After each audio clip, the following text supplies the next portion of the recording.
सभी को नमस्कार। आप सभी का आपके अपने चैनल हिंदी विद अनुपमा कपूर पर हार्दिक स्वागत है। इन दिनों हम वन शॉट सॉल्यूशन के अंतर्गत एक वीडियो में पूरा एक पाठ कवर कर रहे हैं। डे 5 में यानी आज की इस वीडियो में हम केदारनाथ सिंह जी द्वारा रचित दो कविताओं को समझने वाले हैं, बनारस और दिशा। हम इस वीडियो में कविताओं की मूल संवेदना देखेंगे, सप्रसंग व्याख्या समझेंगे और साथ ही कविताओं पर आधारित प्रश्नोत्तर भी करेंगे। तो सबसे पहले देखते हैं बनारस कविता की मूल संवेदना। बनारस कविता प्राचीन बनारस के सांस्कृतिक और धार्मिक वैभव के साथ साथ उसके आधुनिक जीवन का चित्रण करती है। यानी कहने का अभिप्राय क्या है कि बनारस शहर में हमारी संस्कृति की छटा इतनी अधिक छाई हुई है और यहाँ पर धार्मिक कार्य नित्य प्रति होते रहते हैं और उसके साथ साथ यहाँ आधुनिकता भी प्रवेश कर रही है। यहाँ अनेक प्रकार का विकास भी हो रहा है, तो उसी पर ही यहाँ प्रकाश डाला गया है। यह कविता इस शहर के मिथकीय स्वरूप और उसकी रोजमर्रा की वास्तविकता के अंतर विरोध को दर्शाती है। मिथकीय स्वरूप से मतलब क्या हुआ? एक मिथक यानी एक पारंपरिक रूप से चली आ रही जो कहानियां इस शहर से जुड़ी हुई हैं। जैसे ऐसा कहा जाता है कि यहाँ शिव का निवास है और यहाँ मरने वालों को मोक्ष प्राप्त होता है। यहाँ मणिकर्णिका घाट पर सदैव लाशें जलती रहती हैं क्योंकि यहाँ पर पार्वती जी के कान की बाली खो गई थी और इसीलिए शिव ने श्राप दिया था कि यहाँ सदैव लाशें जलती रहेंगी। तो इस तरह की जो पुरानी बातें हैं, परंपरागत चली आ रही किंवदंतियां हैं, उन सबका स्वरूप भी है और साथ ही साथ दैनिक जीवन में जो वास्तविकता है वह कुछ अलग तरह की है। तो इन दोनों के अंतर विरोध को यह कविता दर्शाती है, जिसमें आस्था, आध्यात्मिकता, भक्ति और परंपरा का गहरा प्रभाव है। कविता का मुख्य भाव बनारस की प्राचीनता, भव्यता और सम्मोहन को स्वीकार करना है, जो एक ही समय में देवत्व और नश्वरता का संगम है। इस शहर के साथ आस्था और मोक्ष की अवधारणा जुड़ी है। जैसे मैंने अभी कहा कि ऐसी लोगों के मन में आस्था है, उनका विश्वास है कि जो इस शहर में आकर मरता है वो मोक्ष को प्राप्त होता है। इसीलिए यहाँ नित्य प्रति गंगा में बहाने के लिए अनेक लाशों को लाया जाता है। तो इस प्रकार की सारी बातें इस कविता में हमें देखने को मिलेंगी।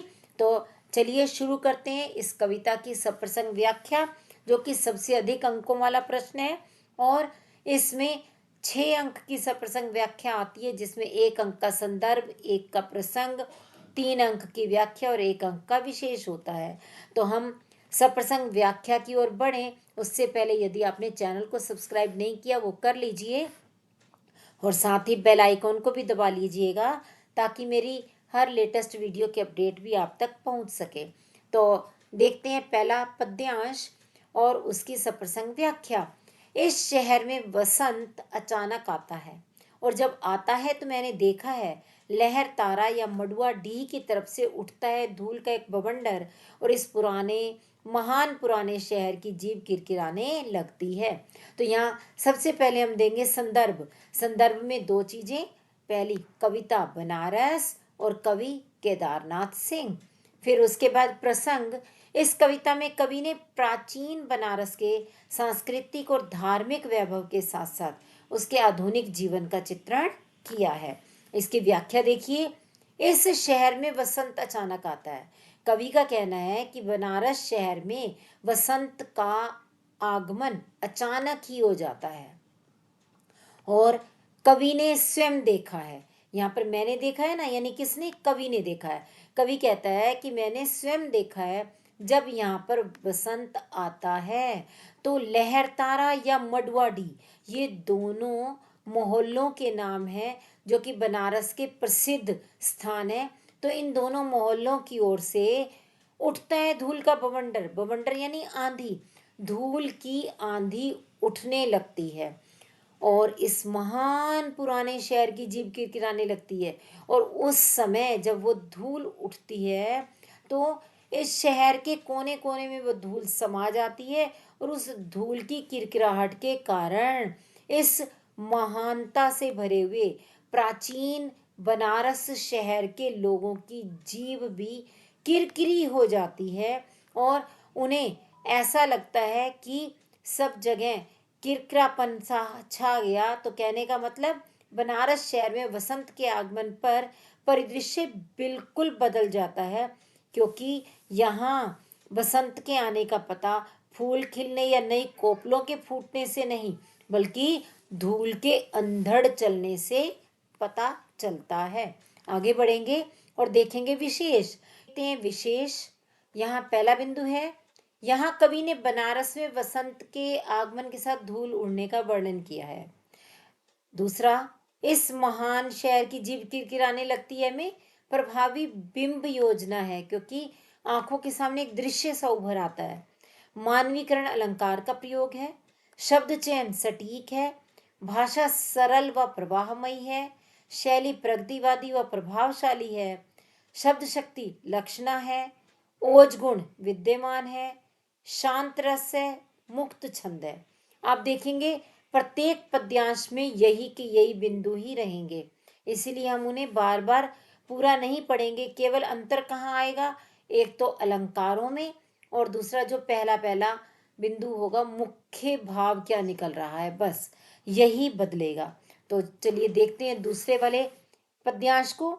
जो है वह सुगबुगाता है, जो नहीं है वह फेंकने लगता है पचखियां। तो यहाँ पर कवि का कहना है कि जब बनारस के वातावरण में बसंत की हवा चलती है तो जो है यानी जिस जिसका अस्तित्व पहले से है वह सुगबुगाने लगता है, उसमें सुगबुगाहट हो जाती है, वह कुछ और अधिक जागृत हो जाता है। लेकिन जो नहीं है यानी जिसमें पहले से कोई अस्तित्व जिसका है ही नहीं, जो अस्तित्व मान ही नहीं, उसमें भी चेतना का थोड़ा थोड़ा सा रूप दिखाई देने लगता है, उसमें भी नया अंकुरण होने लगता है। पचकियां फेंकने लगने का मतलब क्या हुआ, कुछ नया अंकुरण होने लगना। आदमी दशाश्वमेध पर जाता है और पाता है घाट का आखिरी पत्थर कुछ और मुलायम हो गया है। यहाँ दशाश्वमेध यहाँ का प्रसिद्ध घाट है बनारस शहर में, जहाँ पर ऐसा माना जाता है कि 10 अश्वों की बलि दी गई थी। या मेध का अर्थ होता है बलि, 10 अश्वों की बलि दी गई थी, इस कारण इस घाट का नाम दशाश्वमेध घाट पड़ा था। तो जब लोग दशाश्वमेध घाट पर जाते हैं तो उन्हें ऐसा महसूस होता है जैसे कि वहां पर घाट का आखिरी पत्थर भी पहले से कुछ और मुलायम हो गया है और अधिक नरम हो गया है, उसकी कठोरता कम हो गई है। क्यों? क्योंकि निरंतर पानी के टकराव से पत्थर में भी थोड़ी सी मुलायम वाला भाव आ जाता है और पत्थर जो है वो नरम हो जाता है। वास्तव में ये प्रतीकात्मक रूप में है। यहाँ पत्थर से अभिप्राय लोगों के मन की कठोरता से है कि कठोर हृदय वाले लोगों के व्यवहार में भी एक सहजपन आ जाता है। और सीढ़ियों पर बैठे बंदरों की आंखों में एक अजीब सी नमी है। उस समय घाट पर सीढ़ियों पर बैठे हुए बंदरों की आंखों में भी एक अलग ही तरह की नमी दृष्टिगोचर होने लगती है। आगे बढ़ते हैं। देखिए विशेष वही के वही बिंदु हैं सारे, केवल शुरू के बिंदु कौन से बदले। यहाँ कवि ने बनारस में बसंत के आगमन के साथ होने वाले परिवर्तनों का वर्णन किया है और बैठे बंदरों या के कटोरों का इनमें अनुप्रास अलंकार है। बाकी सारे के सारे वही बिंदु ही हैं। तो आप कोई भी 3-4 बिंदु याद रख लीजिए और उन्हीं को ही हर एक में लिख सकते हैं। अगला तीसरा है, तुमने कभी देखा है खाली कटोरों में बसंत का उतरना। यहाँ कवि ने प्रश्न किया है, प्रश्न पूछते हुए कवि कहता है कि क्या तुमने कभी खाली कटोरे में बसंत को उतरते हुए देखा है। अर्थात बसंत जब बनारस शहर के अंदर आता है तो क्या परिवर्तन होता है, ये आपने कभी देखा। खाली कटोरे किसके होंगे, भिखारियों के, तो भिखारियों के चेहरों पर एक चमक आ जाती है, क्योंकि बहुत से लोगों के आने से भीख मिलने लगती है, उनके खाली कटोरे भरने लगते हैं। तो इस तरह से उनके खाली कटोरों में बसंत उतर आता है, यानी खाली कटोरे थामे हुए भिखारियों के चेहरों पर चमक आ जाती है। यह शहर इसी तरह खुलता है, इसी तरह भरता और खाली होता है यह शहर। तो यहाँ इस बनारस शहर के विषय में कहा गया कि यह शहर इसी तरह से खुलता है, अर्थात इसी तरह यहाँ पर हर दिन की शुरुआत होती है और इसी तरह भरता है। भरता क्यों? क्योंकि यहाँ पर लोग आते रहते हैं और यह शहर भरता रहता है, खाली होता है यह शहर। यानी जो लोग धार्मिक कार्यों के लिए यहाँ आते हैं वे अपना कार्य पूर्ण करके जाते भी हैं, जिससे कि ये शहर खाली भी होता रहता है। इसी तरह रोज रोज एक अनंत शव ले जाते हैं कंधे अंधेरी गली से चमकती हुई गंगा की तरफ। यहाँ लोग रोज अपने कंधों पर शव को लाद करके आते हैं और मोक्षदायिनी गंगा की ओर ले जाते हैं उन शवों को बहाने के लिए, क्योंकि यहाँ मृत्यु रूपी अंधकार से मोक्ष देने वाली गंगा की ओर शवों को ले जाया जाता है, उनका वहीं पर दाह संस्कार किया जाता है। तो इस प्रकार से यहाँ बनारस में मिली जुली अनुभूति है। एक तरफ तो खुशी की अनुभूति है और दूसरी तरफ गम की अनुभूति है। इन दोनों का मिला जुला रूप है ये बनारस, जो कि यहाँ इसी तरह से वर्षों से ये सिलसिला चला आ रहा है। तो यहाँ रोज रोज बनारस शहर के भरने और खाली होने का चित्रण कवि ने किया है। आगे देखेंगे इसके भी विशेष में। आप देखिए वही वाले ही बिंदु आए, केवल अलंकार बदल गया। जैसे रोज रोज एक ही शब्द दो बार आ रहा है, इसलिए यहाँ पर पुनरुक्ति प्रकाश अलंकार है, बाकी सारे विशेष के वही बिंदु हैं। अगला चौथा पद्यांश है, इस शहर में धूल धीरे धीरे उड़ती है। तो यहाँ पर ये कहा गया कि कार्य कैसे धीमी गति में होते हैं, इसी को बताते हुए कवि ने कहा है कि बनारस में धीरे धीरे से धूल उड़ती है। आप समझ रहे होंगे धीरे धीरे आने का मतलब, यहाँ भी पुनरुक्ति प्रकाश अलंकार आ गया। तो यहाँ धूल धीरे धीरे उड़ती है, धीरे धीरे चलते हैं लोग, लोग धीमी गति से ही चलते हैं, धीरे धीरे बजते हैं घंटे, घंटे भी धीरे धीरे बजते हैं, शाम भी धीरे धीरे होती है। यह धीरे धीरे होना, धीरे धीरे होने की सामूहिक लय दृढ़ता से बांधे है समूचे शहर को। तो क्या कहा कि यहाँ पर जीवन शैली का एक हिस्सा है हर कार्य को धीमी गति से करना। तो यहाँ ये हर काम धीरे धीरे हो रहा है, जिससे कि यह शहर अपनी ही रो में रहता है और हर काम यहाँ धीरे धीरे होता है। लेकिन इस तरह से धीरे धीरे होने से भी यहाँ एक सामूहिकता है, यहाँ लोगों में एक बंधन है, मजबूत बंधन, जिसने कि काफी मजबूती से इस शहर को बांधा हुआ है। और कुछ इस तरह से बांधा है कि कुछ भी गिरता नहीं है, कि हिलता नहीं है कुछ भी।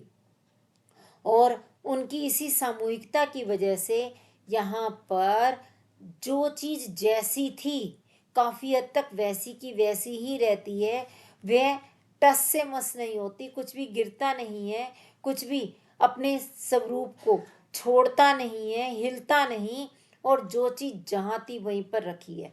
और यही कारण है कि वर्षों से यहाँ पर जो जो चीजें जिस स्थान पर थी वो आज भी वहीं रखी हुई मिल जाती हैं, क्योंकि लोगों के मन में आस्था श्रद्धा इतनी गहरी बंधी हुई है कि वे उस प्राचीनता को छोड़ना ही नहीं चाहते। और यही कारण है यहाँ पर गंगा वही है कि जिस स्थान पर गंगा नदी वर्षों से बह रही थी आज भी वहीं पर ही है। लोगों के प्रति उसकी आस्था श्रद्धा वैसी की वैसी ही है। वहीं पर बंधी है नाव, उसमें जिस स्थान पर पहले नाव बंधी हुई दिखाई देती थी, आज भी वहीं दिखाई देती है। वहीं पर रखी है तुलसीदास की खड़ाऊ सैकड़ों बरस से, और सैकड़ों वर्षों से तुलसीदास जी की खड़ाऊ जहाँ पर थी वह भी वहीं पर रखी हुई दिखाई देती है। भाव यह है कि सैकड़ों वर्षों से बनारस में कुछ विशेष बदलाव नहीं हुआ। पुराने मूल्य, पुरानी मान्यताएं, आस्था, श्रद्धा, विश्वास, सभी कुछ आज भी वैसा का वैसा है। तो यहाँ प्राचीनता और आधुनिकता, या यूं कहें आध्यात्मिकता और भव्यता अभी तक भी वैसी की वैसी ही है। आगे देखिए, विशेष वही बिंदु हैं, केवल यहाँ धीरे धीरे में पता चल रहा है कि पुनरुक्ति प्रकाश अलंकार है, बाकी सारे बिंदु समान हैं। अब हम बढ़ते हैं अगले वाले पर। पांचवा है, कभी सही सांझ बिना किसी सूचना के घुस जाओ इस शहर में। यहाँ सही सांझ से क्या अर्थ है कि जब अभी सांझ की, संध्या की शुरुआत ही हुई हो, उस समय यदि आप इस शहर में चले जाओ, बिना किसी सूचना के घुस जाओ का मतलब अचानक से जाओ, बिना कोई सूचना दिए इस शहर में प्रवेश करो, तो आप क्या देखोगे?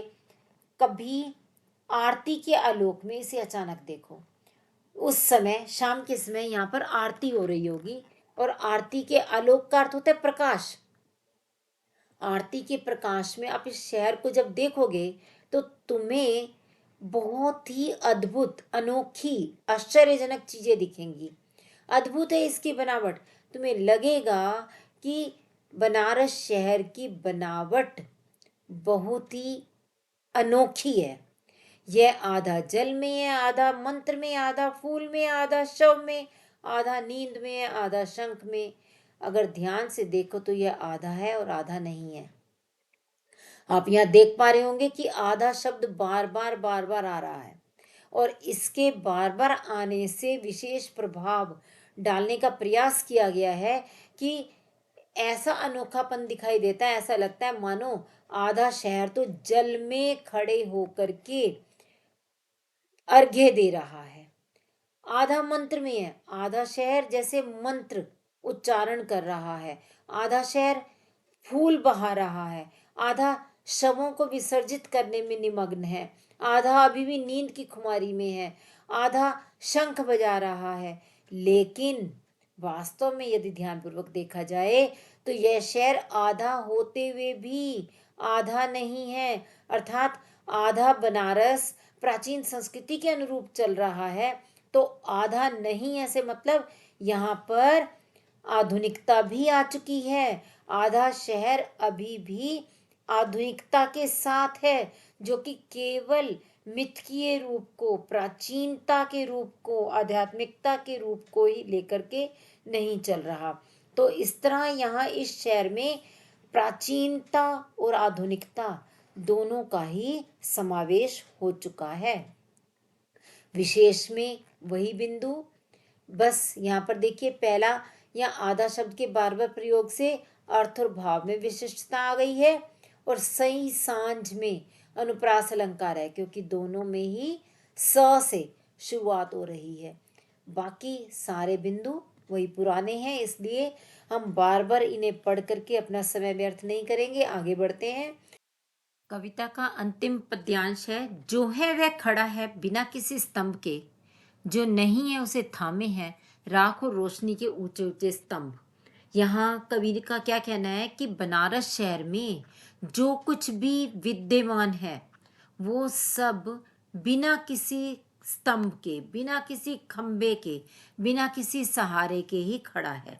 क्यों खड़ा है? क्योंकि उनके मन में श्रद्धा, भक्ति, विश्वास, आध्यात्मिकता अपने आप ही बहुत गहराई तक समाई हुई है, विरासत के रूप में उनके जनजीवन में समाई हुई है। जो नहीं है उसे थामे हैं राखों रोशनी के ऊंचे ऊंचे स्तंभ, और जो इसमें विद्यमान नहीं है उसको भी सहारा देने के लिए राख के, रोशनी के ऊंचे ऊंचे खंबे हैं। ये राख किस चीज की? मुर्दों की राख। रोशनी किस चीज की? जो यहाँ पर आरती के समय रोशनी की जाती है। और आग के स्तंभ, आग किस चीज की? जो यहाँ पर मुर्दों को जलाने के लिए आग की लपटें उठती हैं। और पानी के स्तंभ, धुएं की खुशबू के, आदमी के उठे हुए हाथों के स्तंभ। यहाँ पर पानी में लोग खड़े रह करके आस्था पूर्वक प्रार्थना करते हैं। और धुआं जो कि लाशों से निकलता है, तो धुएं की भी ऊपर उठती ऊंचाइयां और साथ ही खुशबू की ऊंचाइयां, साथ साथ व्यक्तियों के ऊपर की ओर उठे हुए हाथों के सारे ये स्तंभ, सारे ये सहारे इस शहर को संभाल करके रखे हुए हैं। किसी अलक्षित सूर्य को देता हुआ अर्घ्य, अलक्षित होता है जो दिखाई ना दे, ऐसा लगता है मानो ये हाथ ऊपर करके किसी ऐसे सूर्य को अर्घ्य दे रही हैं जो दिखाई नहीं दे रहा। तो वास्तव में ये सूर्य कौन सा है? उनकी आस्था का ही सूर्य है, जो दिखाई नहीं दे रहा, लेकिन वह काफी लंबे समय से इस शहर में विद्यमान है। शताब्दियों से इसी तरह गंगा के जल में अपनी एक टांग पर खड़ा है ये शहर, अपनी दूसरी टांग से बिल्कुल बेखबर। शताब्दियों से, सैकड़ों वर्षों से, शताब्दियों यानी सैकड़ों वर्षों से यह बनारस शहर इसी तरह से गंगा के जल में अपनी एक आध्यात्मिकता की टांग पर स्थित है और अपनी दूसरी आधुनिकता की टांग से बिल्कुल बेखबर है। क्योंकि यहाँ एक और तो आध्यात्मिकता या प्राचीनता अपने पूरे स्वरूप के साथ है और दूसरी ओर आधुनिकता ने प्रवेश कर लिया है, परंतु दोनों में से किसी ने भी एक दूसरे का अतिक्रमण नहीं किया। दोनों ही अपनी अपनी जगह पर स्थिर हैं। आगे देखेंगे इसका विशेष, विशेष के वही बिंदु ही हैं, मगर आप देखिए पहला बिंदु थोड़ा सा बदला कि कवि ने बनारस की आध्यात्मिकता के साथ आधुनिकता का भी मेल कराया है। और स्तंभ शब्द की आवृत्ति से कविता में भाव सौंदर्य बढ़ गया। और बिल्कुल बेखबर में अनुप्रास अलंकार है। सूर्य को अलक्षित बताकर उसे अदृश्य सत्ता के प्रतीक के रूप में लिया गया है। बाकी बिंदु सारे वही हैं जो आप पहले से ही जानते हैं। तो इसी के साथ देखते हैं दिशा कविता की सब प्रसंग व्याख्या। हिमालय किधर है? मैंने उस बच्चे से पूछा जो स्कूल के बाहर पतंग उड़ा रहा था। उधर उधर, उसने कहा, जिधर उसकी पतंग भागी जा रही थी। मैं स्वीकार करूं, मैंने पहली बार जाना हिमालय किधर है। तो सबसे पहले आएगा संदर्भ, जिसमें हम बताएंगे कविता दिशा और कवि केदारनाथ सिंह। दूसरे स्थान पर प्रसंग। इस कविता में कवि कहना चाहता है कि हर व्यक्ति का अपना यथार्थ होता है। और अब व्याख्या पर अगर आए तो हिमालय किधर है? कवि ने एक बच्चे से प्रश्न किया, जो बच्चा स्कूल के बाहर पतंग उड़ा रहा था, उससे यह प्रश्न पूछा कि हिमालय किधर है, किस दिशा में है। उस बच्चे ने अपनी पतंग की दिशा में इशारा किया और कहा कि उधर उधर, क्योंकि उसकी पतंग उसी दिशा में जा रही थी। इससे ये पता चल रहा था कि वह केवल उसी दिशा को ही जानता था और इसीलिए उसने कहा कि हिमालय उस दिशा में है। यहाँ कवि कहता है कि मैंने ये स्वीकार किया कि मैंने पहली बार जाना कि हिमालय किधर है, क्योंकि भले ही कवि पहले से जानता था कि हिमालय किस दिशा में है, मगर यहाँ उसे पहली बार एहसास हुआ कि प्रत्येक व्यक्ति का देखने का नज़रिया अपना अपना होता है, हर एक का अपना अपना यथार्थ होता है। ठीक इसी तरह से बच्चे भी दुनिया को अपनी ही नज़र से, अपने ही तरीके से देखते हैं, समझते हैं, अनुभव करते हैं और उनका सरोकार अपनी दुनिया से होता है। तो कवि को बच्चे का ये बाल सुलभ संज्ञान मन मोह गया और उसने ये स्वीकार किया कि हम बच्चों से भी कुछ ना कुछ सीख सकते हैं। आगे है इसका विशेष, जिसमें पहला बिंदु है भाषा सरल सहज सरस है। दूसरा, शैली प्रगतिवादी व प्रभावशाली है। लक्षणा शब्द शक्ति है, ओज गुण है, शांत रस है, मुक्त छंद है। और मैं स्वीकार करूं मैंने जाना, इसमें अनुभव सापेक्ष ज्ञान की स्वीकृति है। और भाषा में चित्रात्मकता विद्यमान है। आगे बढ़ते हैं और देखते हैं इसके प्रश्न उत्तर। इन दोनों कविताओं पर आधारित जो प्रश्न उत्तर है उसमें सबसे पहला प्रश्न है, बनारस में बसंत का आगमन कैसे होता है? तो वसंत इस शहर में अचानक आता है, जैसे लहर तारा या मडुआ डी से धूल का एक बवंडर उठता है। यह बवंडर पूरे शहर में फैल जाता है और कवि के अनुसार जो पहले से अस्तित्व में है वह तो जागृत हो जाता है और जो नहीं है उनमें भी नया अंकुरण होने लगता है। अगला प्रश्न, खाली कटोरों में बसंत का उतरना से क्या आशय है? तो इसका अर्थ है जब बसंत आता है तो भीख मांगने वाले भिखारियों के खाली कटोरों में कुछ चमक आ जाती है। यह एक प्रकार का उल्लास है जो बनारस के खालीपन और रिक्तता के बीच भी जीवन और आशा की भावना को दिखाता है। अगला प्रश्न, बनारस की पूर्णता और रिक्तता को कवि ने कैसे दिखाया है? पूर्णता यानी भरना, कैसे भरता है यह शहर? यह शहर अपनी आस्था, श्रद्धा, विरक्ति, आश्चर्य और भक्ति से परिपूर्ण है। यहाँ लोग श्रद्धा के कारण, आस्था के कारण आते रहते हैं, उस शहर को पूर्ण करते रहते हैं। लेकिन रिक्तता से क्या अभिप्राय है? यहाँ हर रोज अनगिनत शव ले जाए जाते हैं जो कि शहर की मृत्यु और रिक्तता को दर्शाते हैं, और लोग अपने धार्मिक कार्यों को पूरा कर करके यहाँ से वापस भी जाते रहते हैं, जिससे जैसे शहर पूर्ण होता है, भरता है, वैसे वैसे रिक्त भी होता है, खाली भी होता है। अगला है, बनारस में धीरे धीरे क्या होता है? तो बहुत से काम धीरे धीरे हो रहे हैं, जैसे धूल धीरे धीरे उड़ती है, लोग धीरे धीरे चलते हैं, घंटे धीरे धीरे बजते हैं, शाम भी धीरे धीरे होती है। अगला प्रश्न है, धीरे धीरे होने की सामूहिक लय में क्या क्या बंधा है? तो इस धीमी गति की सामूहिक लय में शहर की संस्कृति, परंपराएं, आस्था, विश्वास और श्रद्धा बंधी है, और यही लय शहर को मजबूती देती है, जिसके कारण यहाँ चीजें सदियों से वैसी ही चली आ रही हैं। अब दिशा कविता पर आधारित प्रश्न देखेंगे।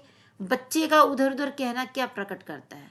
बच्चे का उधर उधर कहना प्रकट करता है कि उस दिशा में उसकी पतंग उड़ी जा रही थी। जहाँ उसकी पतंग उड़ रही थी वह उसी दिशा को ही जानता था। हिमालय की दिशा का उसे ज्ञान नहीं था। वह तो उसी दिशा पर अपना ध्यान केंद्रित किए हुए था, क्योंकि हर व्यक्ति का अपना यथार्थ होता है। हर व्यक्ति प्रत्येक वस्तु को अपने नजरिए से देखता है। तो इसी के साथ यह पाठ पूरा हुआ, और आपने अंत तक इस वीडियो को देखा, इसके लिए आपका धन्यवाद। अगर आपने चैनल को सब्सक्राइब नहीं किया वो कर लीजिए, बेल आइकन को दबा दीजिए ताकि मेरी अगली वीडियो की अपडेट आप तक तुरंत पहुंच सके। और यदि आप कुछ सुझाव देना चाहें या आपका कोई प्रश्न हो तो कमेंट बॉक्स में लिखकर पूछ सकते हैं। हम फिर मिलेंगे अगले वीडियो में। आप सभी का बहुत बहुत धन्यवाद।